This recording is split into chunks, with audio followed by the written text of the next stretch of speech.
Hello viewers, welcome to pathfinders by academy. Back to back international diplomacy से बहुत बड़ी बड़ी खबर आ रही है। इनफैक्ट कल के दिन अमेरिका के हिसाब से वहां की लिबरेशन डे बनाई गई, जहां पे डोनाल्ड ट्रंप ने रेसिप्रोकल टैरिफ का लाइन लगा दिया। और इनफैक्ट ये जो कदम था, it is making the world heading towards a trade war. लेकिन साउथ एशिया या इंडियन सब कॉन्टिनेंट की तरफ से एक बड़ी खबर आ रही है, और वो आप समझ सकते हैं इस इमेज को देखकर दोस्तों, बिकॉज प्राइम मिनिस्टर मोदी बीच में बैठे हुए हैं। इधर आपके केपी शर्मा ओली नेपाल के प्राइम मिनिस्टर, और इस समय बांग्लादेश के इंटरिम गवर्नमेंट के जो चीफ है मोहम्मद यूनुस, वो इधर बैठे हुए हैं। ये दोनों ऐसे व्यक्ति हैं जो कॉन्स्टेंटली एंटी इंडिया प्रोपोगंडा में शामिल थे। रिसेंटली आपको पता है कैसे केपी शर्मा ओली के अगेंस्ट जब प्रोटेस्ट हुआ नेपाल में, तो उस व्यक्ति ने कहा कि प्रधानमंत्री मोदी और भारत सरकार का इसके पीछे एक षड्यंत्र है, और इसको मैं पार्लियामेंट जाके एक्सप्लोज करूंगा। और इन भाई साहब का तो क्या ही कहना, everyone knows that how much he has taken anti India personally. तो ये मुलाकात पहली बार हुई because KP Sharma Oli last year चुन के आए थे, पहला विजिट चाइना गए, इंडिया नहीं आए, इनफैक्ट इंडिया ने बुलाया नहीं। तो पहली बार केपी शर्मा ओली और प्रधानमंत्री मोदी जी की मुलाकात हुई।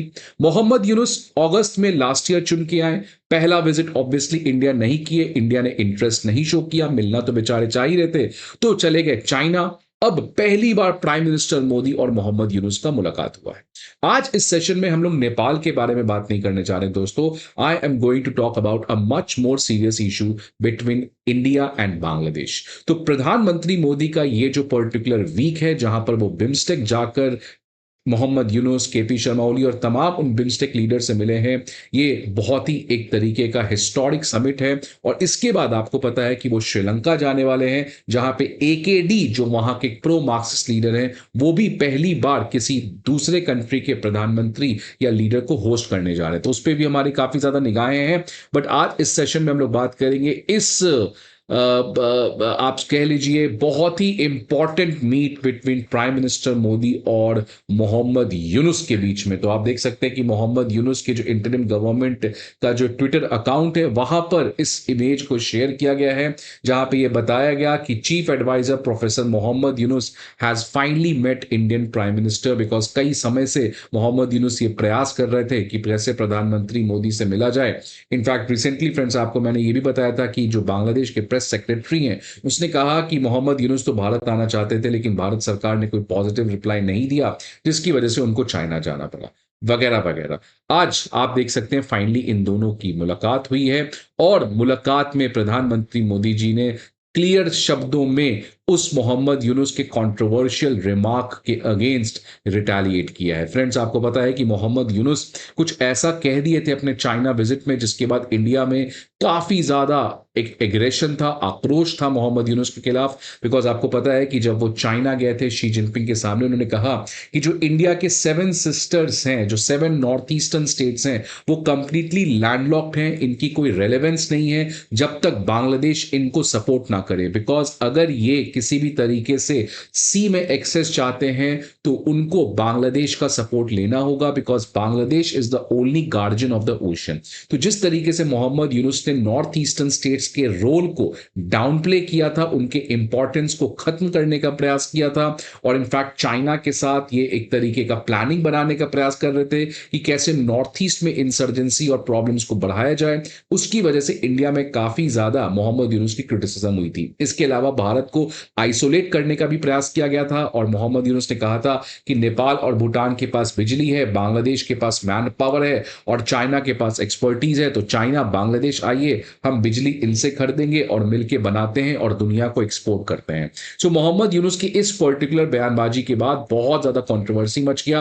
फाइनली प्राइम मिनिस्टर मोदी ने इसके बारे में रिएक्ट किया है, और प्राइम मिनिस्टर मोदी ने कहा है कि आप जो कह रहे हैं कि नॉर्थ ईस्ट की रेलेवेंस नहीं है, नॉर्थ ईस्ट एक लैंडलॉक्ड है और नॉर्थ ईस्ट बांग्लादेश के बिना कुछ कर नहीं सकता है, आप बहुत बड़े गलतफहमी में है भाई साहब। बिकॉज नॉर्थ ईस्ट जो है इस पूरे बिम्स्टेक ग्रुपिंग का धड़कन है। बिकॉज फ्रेंड, आप इस मैप से समझ लीजिए, इस पर्टिकुलर मैप में आप देख सकते हैं ये सारे बिम्स्टेक कंट्री, अगर मैं श्रीलंका को छोड़ दूं तो आप इस समय देख सकते हैं बांग्लादेश, नेपाल, भूटान और इधर ये सारे कंट्रीज हैं जो बे ऑफ बंगाल के पड़ोसी कंट्री हैं। पहली बात आप समझिए कि ये जो नॉर्थ ईस्ट है, क्या नेपाल आसियान कंट्रीज को एक्सेस कर सकता है without the help of North east?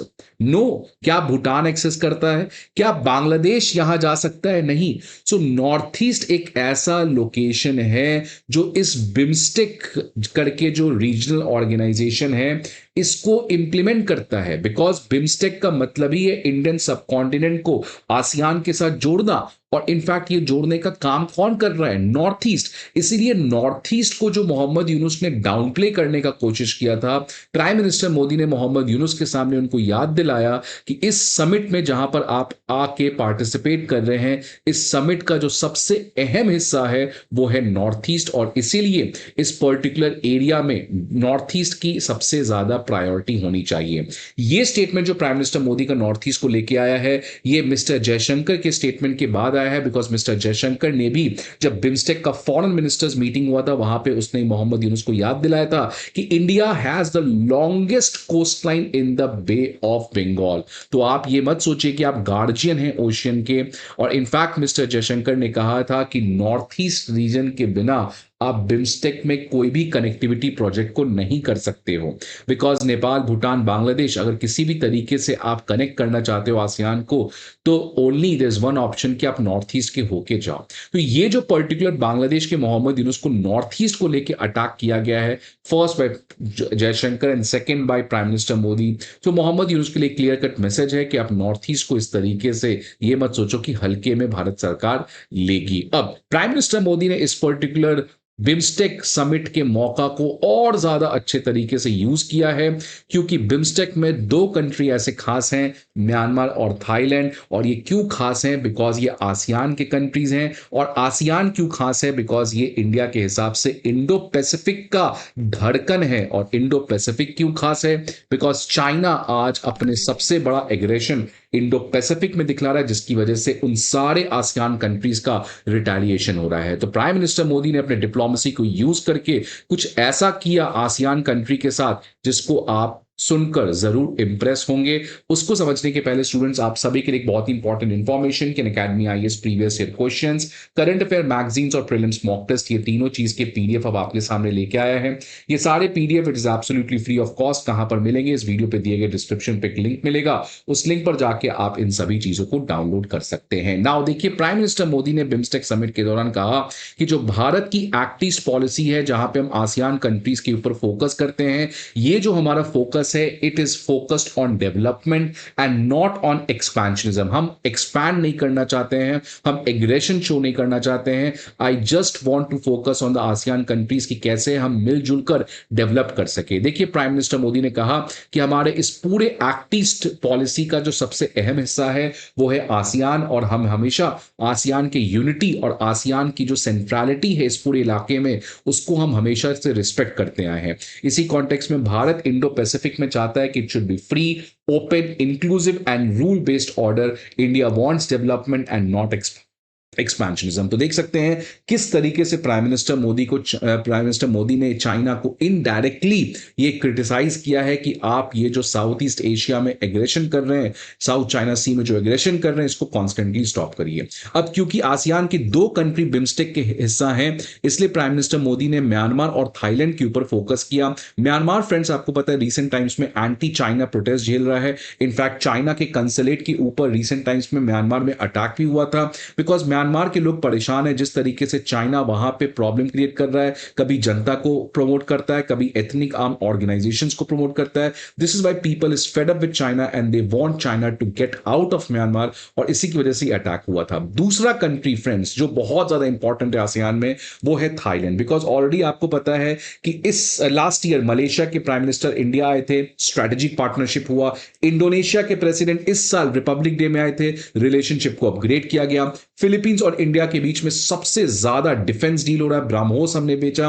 Vietnam के साथ इंडिया के रिलेशंस बढ़े हैं। एक कंट्री जिसके साथ अभी भी हमने ज्यादा रिलेशन नहीं बढ़ाया था, थाईलैंड। और क्योंकि थाईलैंड में इस समय अर्थक्वेक आया है और थाईलैंड का चाइना के साथ टेंशन बढ़ा है, तो यह सही मौका था प्राइम मिनिस्टर मोदी को थाईलैंड के साथ रिलेशन बढ़ाने का। और इसीलिए चाइना, जो आज सबसे ज्यादा ट्रेड डेफिसिट थाईलैंड का सबसे ज्यादा ट्रेड डेफिसिट किसी के साथ है तो वो चाइना के साथ है, जिसकी वजह से थाईलैंड खुद आज अपने पार्टनर्स को डाइवर्सिफाई करने वाला था। और रिसेंटली देखिए क्या हुआ है फ्रेंड्स कि थाईलैंड में जो अर्थक्वेक आया है उसमें एक स्काई स्क्रैपर जो 33 मंजिला स्काई स्क्रैपर था वो कोलैप्स कर गया। और इस समय जो एंटी करप्शन ब्यूरो है थाईलैंड में उसके इन्वेस्टिगेशन में यह पाया गया है कि जिस चाइनीज कॉन्ट्रैक्टर ने बनाया था इसको उसमें फर्जी मटेरियल यूज किए गए थे। तो इसकी वजह से इस समय ऑलरेडी एक एंटी चाइना सेंटिमेंट इस थाईलैंड में चल रहा है। और इसी को मद्देनजर थाईलैंड ने प्राइम मिनिस्टर मोदी का एक ग्रैंड वेलकम किया। आप देख सकते हैं guard of honour prime minister को मिला। थाई वर्जन ऑफ रामायण भी प्राइम मिनिस्टर मोदी थाईलैंड में देखे, जिसके थ्रू इंडिया और थाईलैंड कल्चरल पार्टनरशिप को स्टैब्लिश करना चाहता था।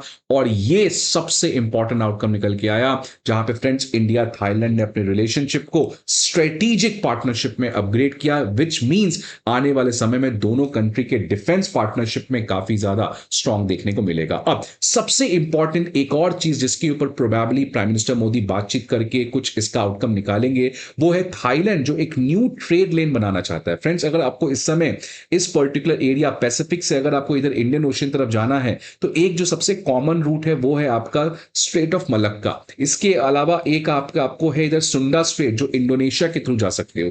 ये तो ज्यादा इंपॉर्टेंट नहीं है, ये स्ट्रेट ऑफ मलक्का बहुत ज्यादा इंपॉर्टेंट है। अब इसके अलावा एक और ट्रेड रूट बनाने की बात हो रही है कि थाईलैंड का यहां पे एक लैंड ब्रिज बनाने की प्रयास हो रही है कि जैसे आप यहां से आओगे लैंड ब्रिज होते हुए फिर अगेन आप इस पर्टिकुलर एरिया में आ सकते हो। थाईलैंड बहुत क्लोज था चाइना को ये टेंडर देने को। चाइना ऑलरेडी कमिट कर चुका था कि ये हम बनाएंगे। ये $30 बिलियन का आपको प्रोजेक्ट है, लेकिन अब भारत ने भी इंटरेस्ट जाहिर किया है और इनफैक्ट भारत थाईलैंड के साथ इस समय डिप्लोमेटिकली बात कर रहा है कि कैसे हम लैंड ब्रिज को डेवलप कर सके। अगर भारत ये कर पाता है फ्रेंड्स तो चाइना के लिए बहुत बड़ी मुसीबत है, बिकॉज ऑलरेडी भारत जो है वो निकोबार आइलैंड में ग्रेट निकोबार प्रोजेक्ट बना रहा है, इंडोनेशिया में एक हमारा पोर्ट बन रहा है। तो इसके थ्रू स्ट्रेट ऑफ मलक्का को हम चोक कर सकते हैं और अगर चाइना इस पर्टिकुलर टेंडर को भी खो देता है तो इसको भी कल को हम ब्लॉक कर सकते हैं चाइना के लिए, अगर भारत इसका टेंडर जीत पाती है। So this is something which we are still awaiting for, क्या आउटकम निकल के आता है। But anyways prime minister Modi का पहली बार मोहम्मद यूनुस से मिलना और थाईलैंड के साथ स्ट्रेटेजिक पार्टनरशिप करना ये बहुत बड़ी बात है। और देखते हैं नेपाल के केपी शर्मा ओली के साथ क्या फाइनल आउटकम निकल के आता है। फ्रेंड्स अच्छा लगे तो लाइक जरूर करिएगा। See you again some another video, till then goodbye and take care.